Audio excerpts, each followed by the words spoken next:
שלומי, בבקשה, אתה יכול לדבר. תלחץ על... אוקיי, יאללה. אוקיי, שומעים אותי? כן. מעולה. אז קודם כל אני אתחיל דווקא במשהו לחיוב. אז נפגשתי לפני שבועיים, 3 עם מישל, והיו שם עוד כמה וכמה אנשים.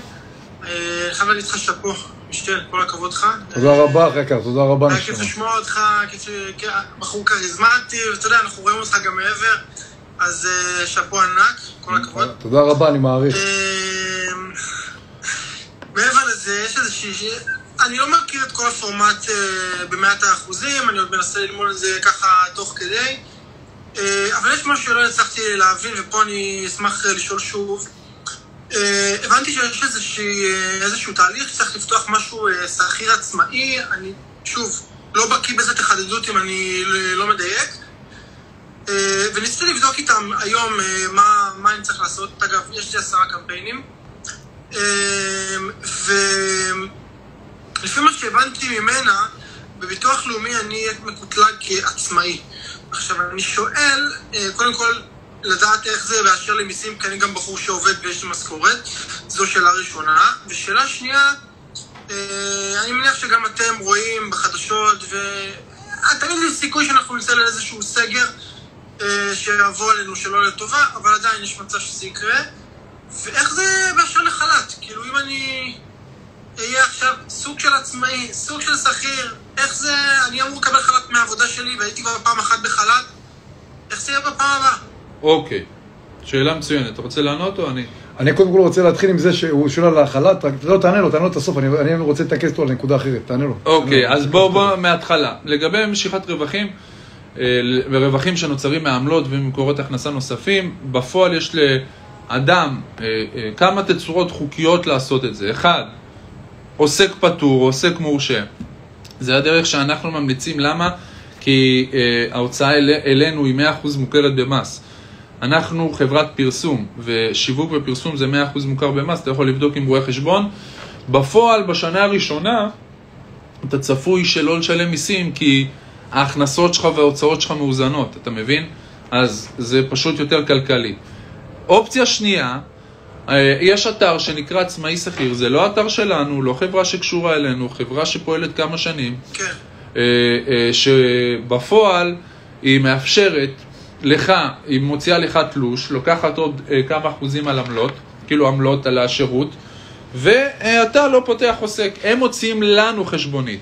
עכשיו, גם יש אופציה שאנחנו נעביר רשימה עבורך, וגם יש אופציה שאתה ישירות מולם, תבחר, זה איך שאתה רואה לנכון. זה התצורות החוקיות. יש גם מעבר אישור ניכוי מס במקור, אבל זה לא רלוונטי, זה רק לאנשים שמשיגים את ה... אני אגיד לך גם למה אני אגיד לך למה אני שואל, כי אני שוב, בגלל שאני אפס הבנה כרגע בעניין, ואני באמת שמעתי וככה, אתה יודע, ממה שהצלחתי להבין באותה פגישה, הבנתי, אבל שוב, אני לא עד כדי כך זוכר, יש דברים שככה קצת נשחיקו, אבל המטרה שלי, שמתי את הסכום ששמתי, ואני מנסה להתעסק בזה כמה שפחות, כי באמת מה שאמרת לי גם עכשיו, אני מביא אותו, א', לא לזכור אותו כל כך, כי אני באמת ככה בור בדברים האלה, ואני לא רוצה להתעסק יותר מדי, כי אני בכל מקרה לא מבין. תראה. רגע, אני רוצה כמה דברים שרציתי להגיד לך בהתחלה, אני טיפה אחדד את זה, כי אני רוצה לענות בכלליות גם לכולם, בסדר, תרשה לי, זה גם ירחיב לך אולי טיפה, ואז אריאל ימשיך אותי. בדיוק דקה, לא יותר מזה. בבקשה. קודם כל, השאלה של שלומי והבעיה של שלומי, בעצם אם הוא יהיה בחל"ת, הוא לא יכול לקבל עוד שכר מהצד, כי אז הוא צריך להוציא, הוא לא בחל"ת במילים אחרות, נכון? אני לא טועה. אוקיי? יופי. בדיוק. עכשיו, מה שקורה זה, אנחנו כל חודש לא משאירים את הרווחים אצלנו. אם היינו משאירים את הרווחים אצלנו, היינו יכולים להגיד לך, תהיה בחל"ת עוד 2 ואז עוד 2 מוציאים לך, חיים קלים לכולם. מכיוון שאנחנו נותנים את כל הרווחים, כל חודש מחייבים את הלקוחות למשוך את הרווחים, אין לכם ברירה, אתם חייבים לקחת את הכסף. אנחנו לא משאירים אצלנו שקל. מפה מתחילה הבעיה של מה קורה אם אני ככה וככה וככה. יפה.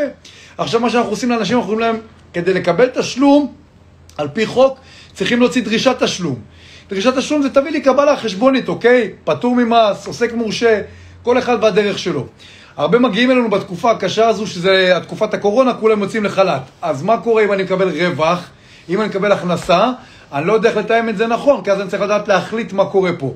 זו הבעיה בעיקרון של כולם שהם בתקופה הזו, ויש את הבעיה הזו בצורה קיצונית. מה שאני אומר לכולם להסתכל על זה ככה. לפני שאריאל עכשיו אני הולך לפתור את זה, אני רוצה שכולם יבינו, בתקופה הזו, התקופה הכי קשה של הקורונה, מוצאים את כולם לחל"ת. עולם האינטרנט זה העולם כרגע נכון להיום הכי בטוח, למרות, שימו לב, ששואלים אותנו מה הסיכון שלנו, אני אומר לכולם רק אם מסתגר האינטרנט, כי אין פה סיכון אחר, כי האתר על שמכם, הדומיין על שמכם, היחצון על שמכם, הכל על שמכם. והיום, אני לא יודע אם אתם יודעים, פעם ראשונה שאני שמעתי, שהיה איזה בעיה ביוטיוב ונפלו כל השאר. מה נפל שם? השרתים היה? לא היה להם... כן, לא באפליקציה, בגוגל, סליחה. זה גם יוטיוב, כן. לא באפליקציה, אלא לא באפליקציה, באתר. אז יפה, אתה מעודכן לגבי זה. ואז אני אמרתי לאריאל היום, תקשיב, אני אומר לכולם, אין סיכון. בדיוק, היום אמרתי לו, תקשיב אריאל, היום בזום אנחנו הולכים להגיד לכולם, אין סיכון בדרך כלל אנחנו אומרים, כי רק אם האינטרנט טיפול, ואני הולך להגיד להם, שימו לב, למה אני לא אומר לכם צפי עתידי? כי התווכחו איתי הרבה על זה. מה הצפי? אין, אתם רואים אם נפל האינטרנט? חברים, אם נופל האינטרנט, לא אני ולא אתם מרוויחים שקל. העסק שלנו באינטרנט בנוי. עכשיו, בוא ניקח החלטות, בוא נראה איך אנחנו עושים את זה, את הבעיה שלך, איך אנחנו פותרים אותה. אתה יכול להסביר לו איך, מה לעשות במקרה של כן, קודם כל חשוב לי להבהיר שאני לא רואה חשבון, ובלי קשר, אנחנו בימים הקרובים נצרף לזום רואי חשבון שעובדים איתנו, רואי חשבון שלנו ורואי חשבון שעושים איתנו שטאפים, כדי שיסבירו את הנקודות האלה. החלק השני של השאלה, רק שאני אבין נכון, זה שורה תחתונה, אתה הולך לקבל חל"ת ואתה לא רוצה לפגוע בחל"ת, כי אם תקבל כסף אתה... כן. אז עדיף שלא נדבר על זה פה. אוקיי. כאילו לטובתך, אתה יודע, כאילו בוא... לא, אתה מדבר מבחינה אישית, סבבה, אין בעיה, אבל אני עדיין לא מבין איך הדברים עובדים, השאלה איך אני יכול לדעת את זה, כאילו. קודם כל, אנחנו נעשה כל תצורה חוקית כדי לעזור לך, סבבה? אנחנו נעלה עורכי דין, נעלה רואי חשבון, נעלה את מי שצריך כדי לתת לך פתרון, ואני אומר לך שיש לנו לקוחות במצב דומה שנתנו להם פתרון, רק אני לא ממליץ לך שאני אתן לך פתרון מול כמה עשרות בזום ועוד כמה... אלפים בלייב, כן. בואו נעשה את זה, הכל טוב אחי. אנחנו נגיע לפתרון, תצטרך אולי לשלם טיפה יותר מהרגיל, אין מה לעשות, כי זה החוק. לא לנו. לא לנו. בסדר. לשותפים שלך, למדינה. יש לך שותפים אח שלי, יש לך. כל אחד פה יש שותפים אחי, גם לנו. אוקיי? יש לנו שותף לכולנו, אחד גדול.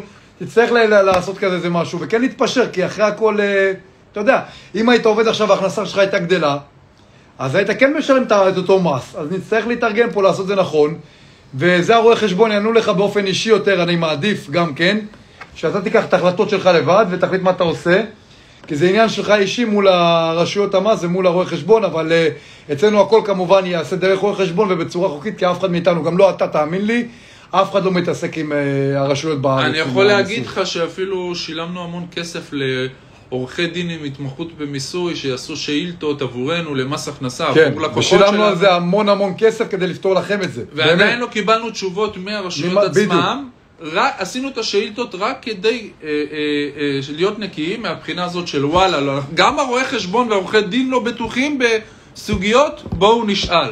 שאילתה שעורך דין מעלה, הוא מעלה שאילתה לרשות המס, זאת אומרת שהוא אומר בעצמו, אני גם לא יודע מה עושים במצב כזה, מה אני עושה? את זה כבר עשינו וזה ים כסף, כן? כן, כן. שילמנו על זה ים כסף, באמת הרבה כסף. אתה תבדוק טיפה באינטרנט, אתה תראה כמה, רק כדי שהלקוחות שלנו באמת, א', לא ישאירו את הכסף בחברה, כי זה לא נראה טוב. כל חברה שאומרת לכם, תשאירו פה את הכסף, הכל יהיה בסדר, בוא אחי, לא יודע מה יקרה מחר. אני לא בטוח הנה, אתה רואה האינטרנט אחי. זו הסיבה שאתה הרווחת, נשמה קח את הכסף, לא רוצה אותו אצלי. אני לא מתעסק עם אף אחד. לא עם רשויות המס, לא עם הלקוחות שלי, לא עם החוק, לא עם דרך ארץ, לא עם בורא עולם, עם אף אחד. אני ישן טוב בלילה, ככה אני מחייך כל הזמן.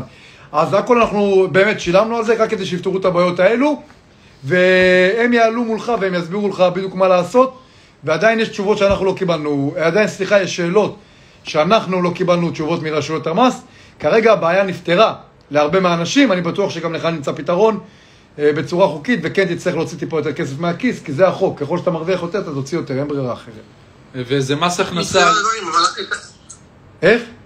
אני מקשיב. אני אומר, זה מס הכנסה, אל תתבאס לשלם מס הכנסה, כי זה מס הכנסה, זה אומר שיש לך הכנסה.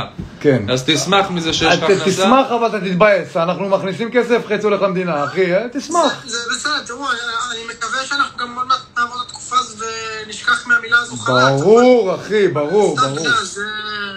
אנחנו מעסיקים פה הרבה אנשים שהיו בחל"ת תקופה ארוכה, ועכשיו אנחנו נותן להם עבודה, באמת, כאילו, הרבה אנשים כבר לא רוצים את החל"ת, הרבה ישבו בבית, שני אחים שלי, דרך אגב, שני אחים שלי הם קצינים בצה"ל, הם קצינים בצבא, עם תארים, הבאנו אותם לחברה, הם היו בחל"ת תקופה ארוכה, הם השתחררו לא מזמן, אחותי לפני חצי שנה, אחרי לא מזמן, היו בחל"ת, נמאס להם, אלו אנשים של העבודה, אנחנו אוהבים פה אנשים שקצינים, של עבודה, כי זה אתם רואים, אנחנו עובדים מסביב לשעון, אנחנו רוצים שכולם ירוצו, וגם שאלתי את אחותי ואח שלי, אמרת להם, שווה לכם? אמרו לי, הכל שווה לנו, כל עוד יש יותר רווח, ואנחנו במסגרת. אז בעזרת השם אנחנו מקווים גם שזה ייגמר, וגם אנחנו מקווה שכולם הבינו שגם אתה מתפרנס מחל"ת ויש לך רווח מאיתנו יותר, אז בוא נתקזז טיפה, בוא ניקח החלטה, בוא נראה מה אנחנו עושים. כן, אם אני משלם את המס הכנסה, אז מטבע הדברים יש יותר הכנסה. יש לך יותר הכנסה, אז ברוך השם, הכל טוב, כן, כן. כן, על כל פנים, שלומי, בוא נעשה שיחה גם אישית, אחי. שלומי, בוא נעשה שיחה אישית על זה, כי כל אדם הוא פרטני ונושאים כאלה, במיוחד שקשורים... אז עדיף שנדבר על זה מחר בבוקר, ו... אל תשכח רק, אנחנו תמיד זמינים, תהיה על זה. אין שום בעיה. תודה רבה. בכיף, פצצה. תודה, שלומי, חג שמח. כן, עוד שאלות, חברים. עוד שאלות, מיד אתם יכולים לשאול. 321, מיקרופונים פתוחים. 3 שאלות שוב. אפשר לעבור על ההודעות הרשומות? כן, בטח. בטח, כן. זה אני אוהב את הפנים אל פנים, אני אוהב להרגיש את הטונים של הבן אדם. יאללה, אני עובר על ההודעות, 15 הודעות. הפלאפון המצלמה, מה קורה עם דניס, למה הוא לא בלייב? דניס לא בלייב, בואו נסביר לכם למה. דניס, קודם כל אחד מאיתנו, באמת פה, הבעלים של החברה, הוא בעבודה. כל אחד מאיתנו מחולק לנישה שלו ויש לו את העשייה שלו. אני למשל עובד ומכניס למוזה שופס את כל הכחול לבן, כל המוצרים, כל הפרויקטים שעשיתי. אריאל גם כמו שאתם מבינים על כל הידע המקצועי. פאפה דיגיטל עושים את כל הקטע של הטכני ובעזרת אריאל שהוא מכוון אותם נכון לעשות. דניס ואני גם כן, אבל הרוב דניס הוא אחראי על כל המערכת שכולם ישמעו את הבשורה. מה הכוונה? צילומים, עריכה של החברות, ללכת לפגישות עסקיות, הרבה בירוקרטיה, מערכות של CRM וכדומה. כל אחד מאיתנו כל הזמן עובד מסביב לשעון. אז אריאל ואני באים טיפה יותר מאוחר לעבודה, כדי שנוכל להמשיך טיפה זה. דניס קדימה, ויוצא טיפה יותר מוקדם, ממשיך לעבוד בבית.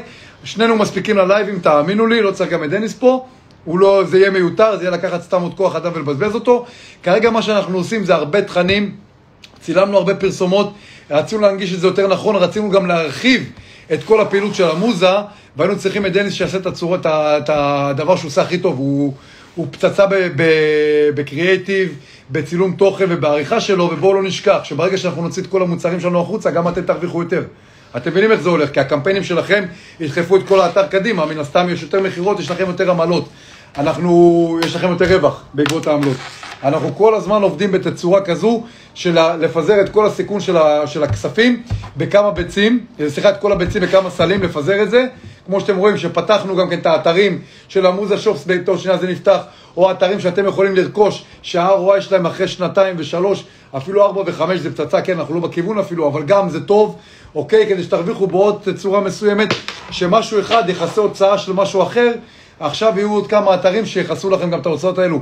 בעזרת השם ב-2021, חודש אחרי, לא בתחילת החודש, חודש אחרי אתם תבינו למה אני מתכוון בדיוק, אתם תראו את ההכנסות, אתם תראו את הרווחים, אתם תבינו מה אנחנו בדיוק עושים עם כל האתרים, יש לנו כ10,000 מקטים, מקטים זה מוצר קטלוגי שאנחנו נמכור מלבד מוצרים דיגיטליים, זה אומר שהמוזה שופס והמוזה אפיליאט וכן הלאה יהיו סופר רווחים, אני מקווה, כן, אני מדבר עכשיו כמו איזה, אני עף על עצמי, כן, כי אני במנטרה שלי, אז טיפה אני אוריד הילוך, כי אני מדבר מול לקוחות, לפעמים אני עף, אנחנו בעזרת השם ב-2021 מתכוונים לפתוח את כל הנישות בכל הכוח, בדחיפה של פרסום מטורפת, ודניס צריך להיות על העניינים האלו, אז זה לרווח שלכם, כמו שאתם מבינים, החברה הרוויחה, אתם הרווחתם, הבנתם את הקונספט, אני מקווה מאוד, אם לא שמישהו ישאל אותנו עוד הפעם, אבל ברגע שהכנסנו, אתם הכנסתם, ככה זה עובד פה, אז דניס עושה את העבודה הזו, ואנחנו פה איתכם. אז דניס, דניס עובד קשה, בוא נגיד ככה. דניס, האם הוא עדיין בחברה? הוא עדיין בחברה. אם זו השאלה, דניס... יש פה עוד שאלה.